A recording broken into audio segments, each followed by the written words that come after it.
President Biden sending a message. As Israel's military continues its operation in Rafah, a senior administration official saying the White House stepped in to pause a shipment of arms to Israel out of concern about the possible invasion. The shipment, which was delayed last week, included heavy weaponry like 2,000-pound bombs. The U.S. worried those weapons would be used in Rafah, where over 1 million civilians are sheltering. The official saying Israel has still not addressed its concerns about a military operation there. We will continue to make clear that we oppose a major military operation in Rafah, make that clear then privately as well as publicly. The Rafah crossing from Egypt, a vital lifeline for humanitarian aid, remains shut. And Israeli strikes in the area continue. Residents sifting through rubble. They said this was a safe area, this man says. There is no safe place in Gaza. Where to go? Throw ourselves in the sea? Israel says Hamas is hiding among civilians in the area. But it's... That's so shocking that Israel is saying that. Yeah, there's always a new command and control center conveniently placed under wherever the fuck the Palestinians are. You know? It was northern Gaza. Then they blew up everything in northern Gaza and forced everyone to fucking evacuate to Han Yunis and to Rafah. Then they said it's actually Han Yunis. Then they blew up Han Yunis and reduced it to rubble. And then the rest of the people were also forcibly evacuated into Rafah, the southernmost point in the Gaza Strip. And now they're invading Rafah. It's so strange. It's so strange. They always keep saying that there's so much. Hamas is always hiding inside of the civilians.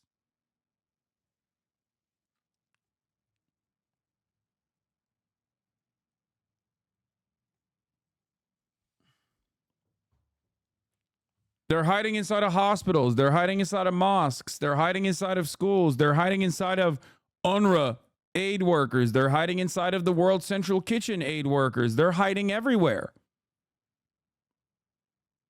Everyone is Hamas. And it's not like Israel has stopped its propagandizing. They literally have considered everyone from actual Hamas militants all the way to the United Nations. Israel is called the UN Hamas. Israel is called the United Nations Refugee Relief Works Agency, UNRWA, that is specifically designed to at least like make the Palestinian lives a little bit more livable. Hamas. Israel has considered U.S. college students Hamas. They said the university encampments are Hamas. The International Criminal Court, Hamas. The International Court of Justice, Hamas. Doctors Without Borders, Hamas. Everywhere and anywhere, everyone is Hamas.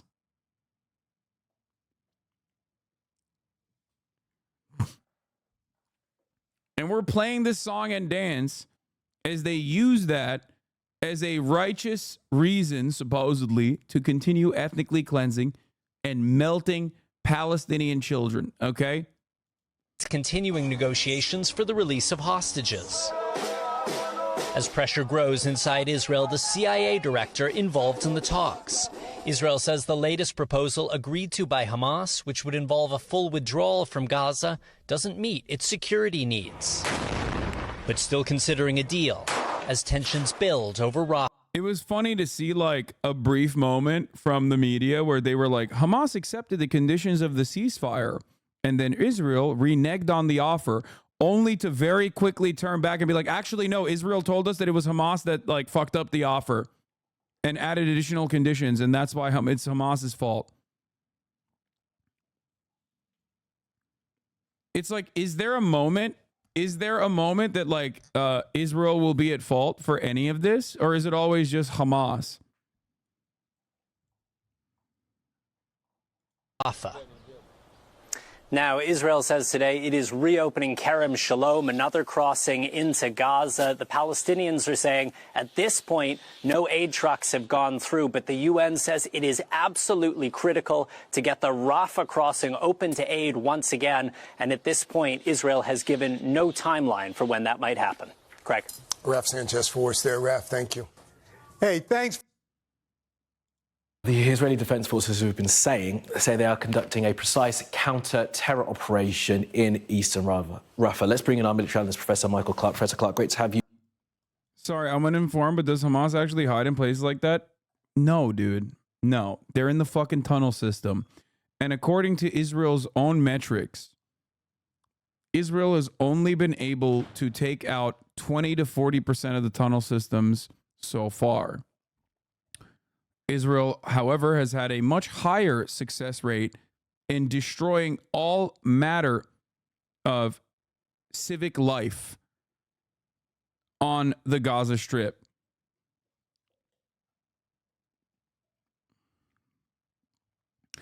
There is a Haaretz article from a military specialist that talked about how cruel and how costly and how ridiculous Israel's war in Gaza has been. Especially how unsuccessful they've been at taking out the tunnel structures.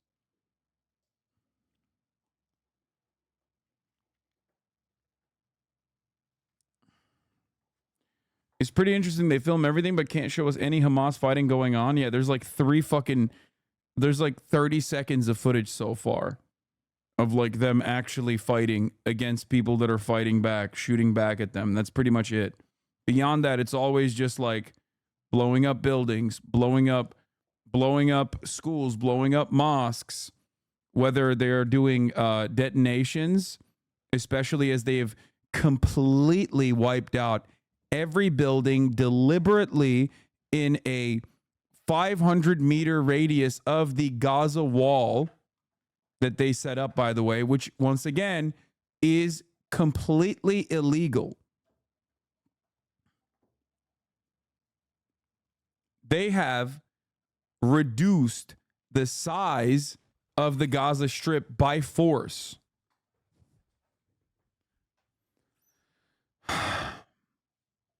Plenty of footage of them breaking into Palestinian homes and like trying on Palestinian women's underwear. Plenty of footage of them triple tapping aid workers, random Palestinians with drone strikes. There's footage of them running over with their tanks the I Love Gaza sign and also planting Israeli flags in Rafah. No footage of them actually fighting, though. Because they're fucking cowards. They're degenerate cowards that only have the smoke for women and children. That's it. You with us.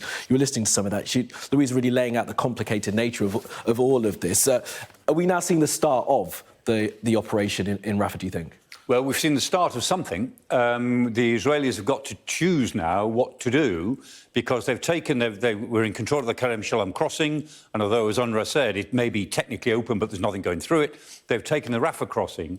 And what they did, they pushed they've got 13 brigades on hand for this, but they've used 2 of them so far, 2 out of 13. So one is they've got an armour brigade, the 401st, that's taking the Rafah crossing, and then they've got the 84th Infantry Brigade, which is holding the road to the Rafah crossing.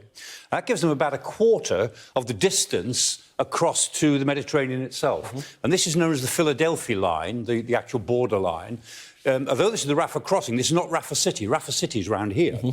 But this whole thing is only about 9 miles long, so we're dealing with pretty small areas here. So from a military point of view, the Israelis could choose one of 3 things. They could either sit where they are and then conduct these airstrikes against Rafah City and insertions of special forces to try and grab Hamas people. That's one possibility. A second possibility is that they could move out to the northwest, pushing civilians away into the so-called safe areas, as they do, and then move in on Rafah City that way. Or they could go right up the Philadelphia line and take the whole border, seal the tunnels which they still say lead to Sinai, which in general a lot of them do, and then, as it were, put pressure on Rafah from that borderline. So they could do one of three things. I think they're just waiting to see what happens politically to decide which of them to do, because most of their forces have got two whole divisions sitting around here. They've only committed 2 out of 13 brigades, so they can choose quite a lot of options now once they get some sort of political direction as to what the government really wants. And just before we move on to what's happened with the US, are we clear at this stage of this how many members of Hamas are in this particular? The Israelis say it's 4 brigades, 4 battalions. 4 battalions. That doesn't make a lot of sense. I mean, conventionally, a battalion is 600 troops, so that would be 2,500 or fewer. They reckon more like 5,000. I mean, battalion is just it's a dignified term for cell structures of Hamas people. So the general view is 5,000. The Israelis have got about 50,000, these 2 big divisions. They're big for division sizes. 2 of them, the 162nd and the 98th Airborne Division, between them have got about 50,000 troops. And they're going to use those 50,000, if necessary, to winkle out or kill or push out the 5,000 Hamas people that they say are in Rafah. OK, and let's talk about what the United States have done reportedly over the past week or so. They've paused the shipment of bombs. What kind of bombs, and what does that tell us about how the US and Israeli governments are dealing with each other right now? Yeah, well, the kind of bombs are fairly big. About 3,500 in the shipment. About half of them were these 2,000-pound bombs, which are big. I mean, that's almost a ton of explosives. And then the other half were 500-pound bombs, more conventional size for most military operations. And clearly what the Americans are doing is saying, look, you can't have the bombs that are doing all of the damage to civilian structures. These big bombs, they are used to either bring down a whole building, of course, or to go deep underground to get tunnels that might be underneath them, since they leave a pretty big crater. And so... What did you think about the Jewish Columbia student's letter today? Interested to hear your thoughts? I have no idea what that is. In not supplying or in slowing down the supply of those weapons, that's a clear message to the Israelis. Now, the Americans have been hinting about this for some weeks, and they've let it be known. Well, now they've let it be known that last week or so, they genuinely slowed down the supply, and they started to review whether they're going to supply these more accurate weapons called JDAMs, this kit to put on a bomb to give it little wings and make it very accurate, and these small diameter bomb systems. They're reviewing whether to supply them in the future. So again, the fact that they're telling us this or letting it be known is showing the outside world that they will keep supplying Israel with defensive systems, with missiles to fire against incoming Iranian missiles, if that were to happen again. But they will not, or they're wary of supplying now the sort of things that are doing so much damage to the civilian population. It's a very clear political message. Whether it will make any difference to what the Israelis do, we don't know. Last night, the IDF, the Israeli Air Force, said they conducted more than 100 bombing operations in Rafah itself. So that's pretty extensive. It's significant it's coming from the US administration that they've decided to make it public public as well. It's important, no question. It may be a political message, but if it's a US political message, you can't afford to ignore it. Professor Clark, really appreciate that. Thank you very much.